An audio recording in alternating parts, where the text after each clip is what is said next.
কতই না ভালো হতো যদি সমাজের নারী পুরুষ উভয় পর্দার বিধানকে মেনে নিত, তাহলে দৈনন্দিন জিন্দেগিতে তারা পারিবারিক কলহ থেকে মুক্ত পাইত। পারিবারিক কলহ থেকে মুক্তি পেয়ে তারা জান্নাতি মেহমান, জান্নাতি মানুষ হইত। যদি সমাজের মানুষগুলা পর্দার বিধানকে মেনে চলত, তো জিনার মতো, ব্যভিচারের মতো গুনাহ থেকে তারা মুক্তি পাইত। রাসূলুল্লাহ সাল্লাল্লাহু আলাইহি ওয়াসাল্লাম ইরশাদ করেন, মেরাজের রজনীতে যখন তাকে জাহান্নামের শাস্তি সম্পর্কে দেখানো হয়েছিল, রাসূল বলেন, এক জায়গায় দেখি একটা চুলার মতো। কেমন চুলা? কিতাবওয়ালা বলেন, বর্তমান জামানায় যেমন তন্দুরি রুটির চুলা বানানো হয়, ভিতরে বড় মুখটা ছোট, এরকম একটা চুলা, যে চুলার ভিতরে আগুন জ্বলতেছে, উথাল পাতাল করতেছে আগুন। যেমনি ভাবে দুনিয়ার বুকে আমরা ভাত রান্না করলে চাউল উতাল পাতাল করে, ওই রকম এক শ্রেণীর উলঙ্গ মহিলা এবং নারী ওই আগুনের সঙ্গে উতলাই উঠতেছে, আবার ভিতরে চলে যাইতেছে। রাসূল সঙ্গের সাহাবীর সঙ্গেও ফেরেশতাকে জিজ্ঞেস করেছেন, এই শাস্তি কাদেরকে দেওয়া হচ্ছে? এরা কারা? বলে, দুনিয়ার বুকে এরা জিনাকারী ছিল, ব্যভিচারিণী ছিল, এদেরকে শাস্তি কিয়ামত পর্যন্ত দিতে থাকবে। পর্দার বিধান মানলে তার ফায়দা জিনার গুনাহ থেকে মুক্তি পাওয়া যায়। পর্দার বিধান মানলে পারিবারিক কলহ থেকে মুক্তি পাওয়া যায়। পর্দার বিধান মানলে স্বামী স্ত্রীর মহাব্বত, ভালোবাসা অটুট থাকে। পর্দার বিধান যদি বান্দা বান্দি মানে, তাইলে আরো ফায়দা আছে। যারা পর্দার বিধান মান্য করে, তাদের কলবের ভিতরে নূরানি ভাব বিরাজ করে, আল্লাহ পাক নূর পয়দা করে দেন। যারা তাদের চক্ষুকে অবনত করে, যারা তাদের দৃষ্টিকে অবনত করে, বেগানা দেখে না, যারা তাদের চোখ দ্বারা হারাম দেখে না, যারা তাদের লজ্জা স্থানকে হেফাজত করে, আল্লাহ পাকের পর্দার বিধানকে মান্য করে, তাদের কলবের ভিতরে রব্বুল আলামিন এক ধরনের নূর পয়দা করে দেন। যে নূর পয়দা হওয়ার কারণে তার কলবের ভিতরে নেকের কাজ করার আগ্রহ তৈরি হয়, নেকের কাজ করার স্পৃহা তৈরি হয়, নেকের কাজের প্রতি কলব ধাবিত হয়। তো এক সময়ে দেখা যায় নেকের কাজ করতে করতে নেককারিণী হয়ে এ দুনিয়া থেকে বিদায় নিয়ে কবর জগতে চলে যায়। এজন্য পর্দার বিধান মান্য করার অনেক ফজিলত, অনেক ফায়দা, সময় প্রয়োজন। আল্লাহ পাক রব্বুল আলামিন এই ফরজ বিধান করে দিয়েছেন।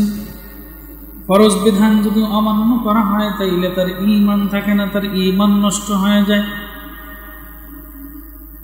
আর যে ব্যক্তির ঈমান থাকে না, তার কোনো নেক আমল, কোনো আমলই তার জন্য কোনো কাজে আসবে না। এজন্য রব্বুল আলামিন যত বিধান দিয়েছেন, সমস্ত বিধানগুলোকে মান্য করা, সঙ্গে সঙ্গে বর্তমান সমাজের নারী পুরুষ এবং উভয়ের পর্দার মতো বিধানকে মান্য করা। যদি মান্য করে, তাহলে এই মানুষগুলো নেককার হয়ে যাবে, নেককারিণী হয়ে যাবে। নেককার আর নেককারিণীদের জন্য আল্লাহ পাকের জান্নাত। পর্দা এমন একটা বিধান, যে বিধান মানুষকে গুনাহ থেকে বাঁচায়, যে বিধান মানুষকে জিনার গুনাহ থেকে বাঁচায়, পাপাচার থেকে বাঁচায়, এমনই একটা বিধান। বহু আয়াত এবং হাদিসে পর্দার বিধান সম্পর্কে বর্ণনা করেছেন, আল্লাহ পাক নির্দেশ দিয়েছেন। এই পর্দা করার ফরজ হওয়ার বিধান রব্বুল আলামিন কি বলেন? বিসমিল্লাহির রহমানির রহিম। ওয়াকারনা ফি বুয়ুতিকুন্না ওয়ালা তাবাররুজনা তাবাররুজাল জাহিলিয়াতিল উলা। ওয়াকারনা ফি বুয়ুতিকুন্না, তোমরা তোমাদেরকে নিজ গৃহে অবস্থান করো, তোমরা নিজ গৃহে আবদ্ধ রাখো, তোমরা তোমাদের নিজ গৃহে অবস্থান করো। ওয়ালা তাবাররুজনা তাবাররুজাল জাহিলিয়াতিল উলা, জাহিলি যুগের নারীদের মতো অজ্ঞ যুগের নারীদের মতো তোমরা নিজেদেরকে প্রদর্শন করিও না। আল্লাহ পাক রব্বুল আলামিন বললেন, তোমরা তোমাদের নিজেদের গৃহে অবস্থান করো। জাহেলি যুগের মহিলারা নারীরা যেমন নিজেদেরকে প্রদর্শন করত, জাহেলি যুগের মহিলারা যেভাবে তাদের নিজেদেরকে মানুষের সামনে প্রদর্শন করত, এভাবে তোমরা নিজেদেরকে প্রদর্শন করো না, তোমরা নিজেদের গৃহে অবস্থান করো। জাহেলি যুগে যেই সমাজ মানুষ পাপাচারে লিপ্ত থাকত, ওই সমাজে ওই সময়ের মহিলারা যেমন নিজেদেরকে অন্য পুরুষদের সামনে প্রদর্শন করত, ওই রকম তোমরা করো না। আল্লাহ পাক রব্বুল আলামিন পর্দার বিধান দিয়ে দিলেন। অন্য আয়াতে রব্বুল আলামিন বলেন, ইয়া আইয়ুহান নাবিয়্যু কুল লিআজওয়াজিকা ওয়া বানাতিকা ওয়া নিসাইল মুমিনিন ونساء المؤمنين يدنين عليهن من جلابهن يا أيها النبي হে নবী আপনি বলে দেন, হে নবী আপনি আপনার স্ত্রীদেরকে এবং কন্যাদেরকে ওয়ানিসাইল মুমিনিন এবং মুমিন নারীদেরকে বলে দেন, তারা যেন তাদের চাদরকে দ্বারা তাদের চেহারাকে আবৃত করে চাদর টেনে দেয়। তৎকালীন জামানায় যে চাদর ব্যবহার করা হতো, হযরত ইবনে আব্বাস রাদিয়াল্লাহু তাআলা আনহু বর্ণনা করেন, ওই চাদরটা ছিল পা থেকে নিয়ে মাথা হইয়া মুখ ঢাকা হয়ে যেত, টেনে এমন লম্বা ছিল এই চাদর ব্যবহার করা হতো। বর্তমান জামানায় যেমন আধুনিক বোরকা, বর্তমান জামানায় যেমন পর্দা করার জন্য বোরকার ব্যবস্থা আছে, তৎকালীন জামানায় কিন্তু এরকম বোরকা ছিল না। তৎকালীন জামানায় চাদর ব্যবহার করা হতো মহিলাদের পর্দার জন্য। আল্লাহ পাক যখন পর্দার আয়াত নাযিল করছেন তো বলে দিয়েছেন, হে নবী আপনি আপনার স্ত্রীদেরকে এবং কন্যাদেরকেও বলে দেন, স্ত্রী কন্যা এবং মুমিন নারী যারা আছে তাদেরকেও বলে দেন, তারা যেন তাদের চেহারাকে আবৃত করে চাদর টেনে ঢেকে রাখে। আয়াতে রব্বুল আলামিন রাসূলের স্ত্রী এবং কন্যাদের কথা বললেন। রাসূলুল্লাহ সাল্লাল্লাহু আলাইহি ওয়াসাল্লামের যারা স্ত্রীগণ ছিলেন, তাদের দ্বারা কিন্তু গুনাহ লিপ্ত হওয়ার ব্যাপারে কোনো কল্পনাও করা যায় না যে তারা জিনা গুনাহ করবে। এরপরেও রব্বুল আলামিন তাদেরকে তাদের শানে তাদেরকে রাসূলের স্ত্রী এবং কন্যাদেরকে বলেছেন। বর্তমান জামানায় এক শ্রেণীর মানুষ বলে, মন ঠিক আছে, যদি মন ঠিক থাকে তো পর্দা লাগে না। আল্লাহ পাক রব্বুল আলামিন কোরআনের ভিতরে বলেন, قل للمؤمنين يغضوا من أبصارهم ويحفظوا فروجهم ذلك أزكى لهم إن الله خبير بما يصنعون। রব্বুল আলামিন বলেন, হে নবী আপনি মুমিন পুরুষদেরকে বলে দেন, তারা যেন তাদের দৃষ্টিকে নত রাখে,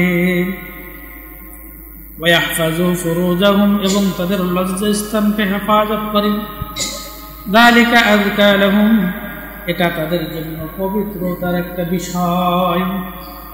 ইন্নাল্লাহা খাবীরুম বিমা ইয়াসনাউন নিশ্চয় আল্লাহ পাক খবর রাখেন তোমরা যা কিছু করো, তোমরা যা করো এই বিষয়ে আল্লাহ পাক নিশ্চয়ই অবগত আছেন, তিনি খবর রাখেন।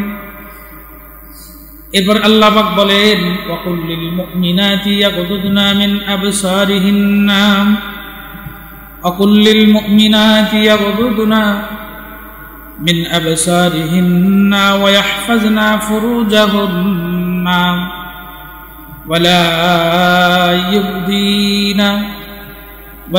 ইউবদিনা যিনাতাহুন্না। হে নবী, মুমিন মহিলারা যারা আছে তাদেরকেও বলে দেন তারা যেন তাদের দৃষ্টিকে অবনত রাখে এবং তাদের লজ্জাস্থানকে যেন তারা হেফাজত করে এবং তারা যেন তাদের সৌন্দর্যকে মানুষের সামনে কি করে প্রদর্শন না করে, এ ব্যাপারে আপনি বলে দেন। আল্লাহ পাক রব্বুল আলামিন বললেন, কুল লিল মুমিনিনা ইয়াগুদ্দু মিন আবসারিহিম, হে নবী আপনি মুমিন পুরুষদেরকে বলেন তাদের দৃষ্টিকে অবনত রাখার জন্য, ওয়া ইয়াহফাজুনা ফুরুজাহুম, এবং লজ্জা স্থানকে হেফাজত করার জন্য বললেন। লজ্জা স্থানকে হেফাজত করার জন্য দৃষ্টিকে যদি কেউ অবনত রাখে তার জন্য সহজ হয়। অর্থাৎ একজন মানুষ তার দৃষ্টি যদি সংযত করে, তার চাহনি, তার তাকানো যদি সে সংযত করে, তাইলে তার দ্বারা জিনার গুনাহ থেকে মুক্তি পাওয়া সহজ হয়ে যায়। একজন মানুষ যদি তার দৃষ্টিকে অবনত রাখে, গায়রে মাহরাম মহিলার দিকে না তাকায়, তাহলে তার দ্বারা হারামের গুনাহ সংগঠিত হয় না। আবার আল্লাহ পাক বললেন, ওয়া কুল লিল মুমিনাত, নবী আপনি বলে দেন মুমিন পুরুষ, মুমিনাত মুমিন মহিলা যারা আছে তারাও যেন তাদের দৃষ্টিকে অবনত করে রাখে এবং তারাও যেন তাদের লজ্জাস্থানকে হেফাজত করে। বর্তমান সময় আমাদের সমাজে আমরা মনে করি পর্দা মনে হয় শুধু মহিলারাই পালন করবে, শুধু মহিলাদের উপর। আল্লাহ পাক কি বলছেন, কুল্লিল মুমিনিনা, মুমিন পুরুষ যারা আছে তাদেরকে বলেন তারা যেন তাদের দৃষ্টিকে নত রাখে এবং তাদের লজ্জাস্থানের হেফাজত করে। যালিকা আযকা লাহুম, এটা তাদের পবিত্রতার বিষয়। আবার বললেন, ওয়া কুল লিল মুমিনাতি, হে নবী আপনি বলে দেন আপনার উম্মতিদের মধ্যে যারা মুমিন মহিলা আছে তারাও যেন তাদের দৃষ্টিকে অবনত রাখে এবং তারাও যেন তাদের লজ্জাস্থানকে কি করে হেফাজত করে, তারা যেন তাদের সৌন্দর্যকে কি না করে মানুষের সামনে প্রদর্শন না করে, আপনি বলে দেন। তাইলে পর্দা নারী পুরুষ উভয়ের উপর ফরজ। ঘুমান ঘুমান, খোঁচা দেন, ঘুম পড়লে হবে না। পর্দা কাদের উপর ফরজ? কথা বলেন।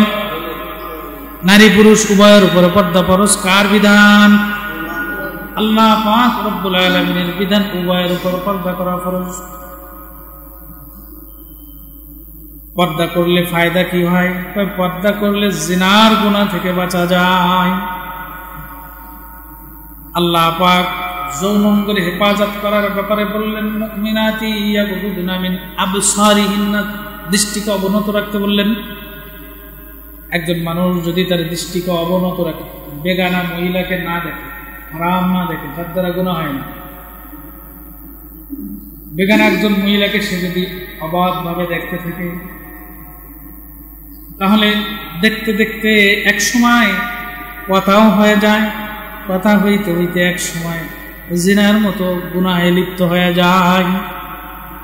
আর যদি তার দৃষ্টিকে সে অবনত রাখে, বেগানা না দেখে, তাইলে কথাও হয় না, চোখে দেখেও না, কলবে টানেও না, এত বড় গুনাহ থেকে বাঁচা সম্ভব হয়। সেম মহিলাদের ক্ষেত্রে একই অবস্থা। মহিলারাও তাদের দৃষ্টিকে অবনত রাখবে এবং তাদের লজ্জাস্থানকে হেফাজত করবে।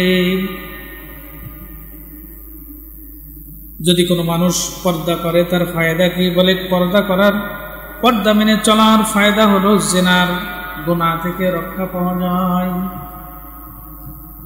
পর্দা করলে ফায়দা কি? পর্দা করলে ফায়দা হয় স্বামী স্ত্রীর পারিবারিক জীবনের সন্দেহ দূর হয়ে যায়। এটা বড় একটা ব্যাধি বর্তমান সমাজে। অনেক মানুষ আসে বলে, হুজুর পারিবারিক অশান্তিতে আছে, পারিবারিকভাবে শান্তিতে নাই, স্বামী স্ত্রীকে সন্দেহ করে, স্ত্রী স্বামীকে সন্দেহ করে। কারণ কি জানেন? কারণ স্বামী অবাধ ভাবে মেলামেশা করে, অন্য মহিলার সঙ্গে, বেগানা মহিলার সঙ্গে কথা বলে, বেগানা মহিলাকে দেখে তার সঙ্গে গল্প করে, অবাধ মেলামেশা করে। তো স্ত্রী এটা দেখে সে সন্দেহ করে। আবার স্ত্রী পর পুরুষের সঙ্গে কি করে? অবাধ মেলামেশা। ফ্রেন্ড, তাদের সঙ্গে পর পুরুষের সঙ্গে সাক্ষাৎ করে, কথা বলে, দেখা করে, এতেও স্বামী সন্দেহ করে। দুইজনের বিরুদ্ধে সন্দেহ তৈরি হয়। তৈরি হইতে হইতে এমন ঘৃণা তৈরি হয়, এক সময় একজন আরেকজনকে দুই চোখেই দেখতে পারে না। পর্দা না মানার কারণে স্বামী স্ত্রীর ভিতরে কি হয়? সন্দেহ তৈরি হয়ে পারিবারিক কলহ তৈরি হয়। এমনও দেখা যায় এই সমাজে এই পারিবারিক কলহের জেরে স্বামী স্ত্রীর ভিতরে বিচ্ছেদ তৈরি হয়ে যায়। ছোট্ট ছোট্ট বাচ্চাগুলো, নিরপরাধ বাচ্চাগুলো মুসিবতে পড়ে যায়। কতই না ভালো হতো যদি সমাজের নারী পুরুষ উভয় পর্দার বিধানকে মেনে নিত। তাহলে দৈনন্দিন জিন্দেগিতে তারা পারিবারিক কলহ থেকে মুক্ত পাইত। পারিবারিক কলহ থেকে মুক্তি পেয়ে তারা জান্নাতি মেহমান, জান্নাতি মানুষ হইত। যদি সমাজের মানুষগুলা পর্দার বিধানকে মেনে চলত, তো জিনার মতো, ব্যভিচারের মতো গুনাহ থেকে তারা মুক্তি পাইত। রাসূলুল্লাহ সাল্লাল্লাহু আলাইহি ওয়াসাল্লাম ইরশাদ করেন, মেরাজের রজনীতে যখন তাকে জাহান্নামের শাস্তি সম্পর্কে দেখানো হয়েছিল, রাসূল বলেন, এক জায়গায় দেখি একটা চুলার মতো। কেমন চুলা? কিতাবওয়ালা বলেন বর্তমান জামানায় যেমন তন্দুরি রুটির চুলা বানানো হয়, ভিতরে বড়, মুখটা ছোট, এরকম একটা চুলা, যে চুলার ভিতরে আগুন জ্বলতেছে, উথাল পাতাল করতেছে আগুন। যেমনি ভাবে দুনিয়ার বুকে আমরা ভাত রান্না করলে চাউল উতাল পাতাল করে, ওই রকম এক শ্রেণীর উলঙ্গ মহিলা এবং নারী ওই আগুনের সঙ্গে উতলাই উঠতেছে, আবার ভিতরে চলে যাইতেছে। রাসূল সঙ্গের সাহাবীর সঙ্গেও ফেরেশতাকে জিজ্ঞেস করেছেন, এই শাস্তি কাদেরকে দেওয়া হচ্ছে? এরা কারা? বলে, দুনিয়ার বুকে এরা জিনাকারী ছিল, ব্যভিচারিণী ছিল, এদেরকে শাস্তি কিয়ামত পর্যন্ত দিতে থাকবে। পর্দার বিধান মানলে তার ফায়দা, জিনার গুনাহ থেকে মুক্তি পাওয়া যায়। পর্দার বিধান মানলে পারিবারিক কলহ থেকে মুক্তি পাওয়া যায়। পর্দার বিধান মানলে স্বামী স্ত্রীর মহাব্বত, ভালোবাসা অটুট থাকে। পর্দার বিধান যদি বান্দা বান্দি মানে, তাইলে আরো ফায়দা আছে। যারা পর্দার বিধান মান্য করে তাদের কলবের ভিতরে নূরানি ভাব বিরাজ করে, আল্লাহ পাক নূর পয়দা করে দেন।